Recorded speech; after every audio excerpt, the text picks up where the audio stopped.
This is my response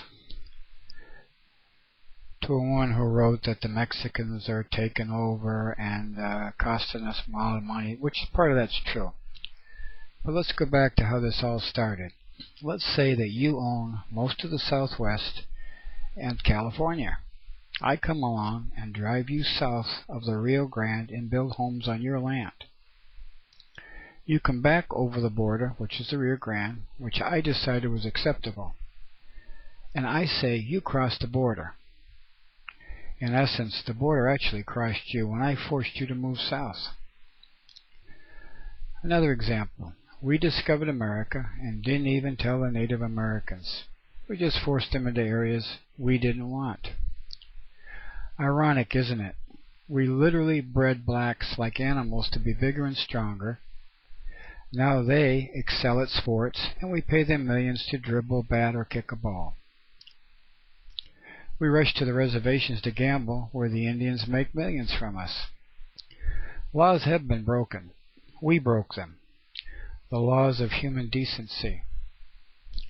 Our main problem is we let the man who uses us against people much like ourselves economically to see them as a threat until he wants to use them for cheap labor. We should first of all stop re-electing self-serving SOBs who allow big businesses to hire others to work at half the wages we were getting. We should make hard-working, family-oriented people legal citizens after 6 or 7 years of obeying our laws and paying taxes. Our politicians give themselves and their families the best medical, dental, and retirement which they select, and vote against a fair package for us while they give billions to corporations in tax cuts and bribe other countries with our tax money. Don't blame Mexicans for wanting a better life and trying to escape from tyranny. Isn't that what we did by discovering America? What if an American Indian discovered your SUV? Wouldn't it belong to him based on the rules we've imposed on them? I believe making Mexicans taxpayers would be better. Forcing employers to pay in their unemployment and SSI. They do pay in billions in unclaimed taxes, but cost many billions more in medical, education, etc. than they pay in. What we are doing instead is giving them no reason to believe that they can be anything other than illegals.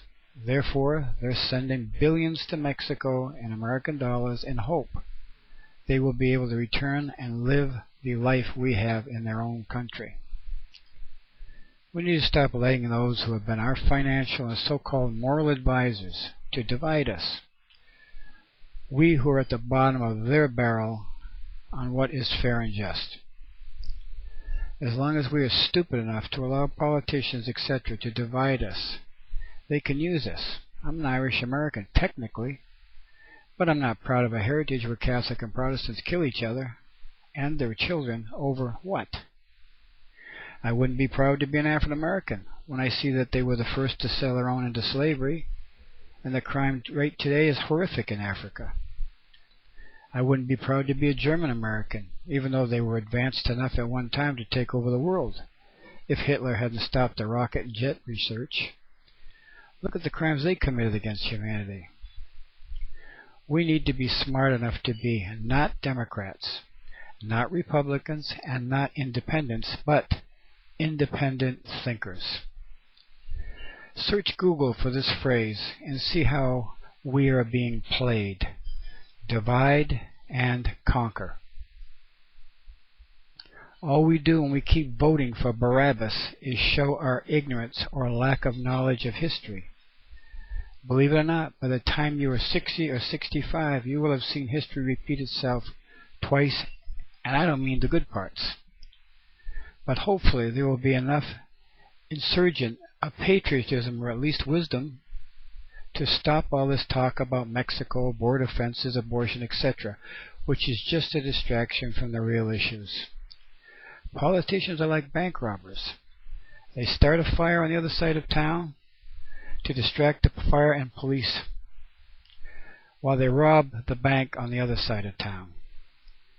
Thank you, and remember, we are all Americans.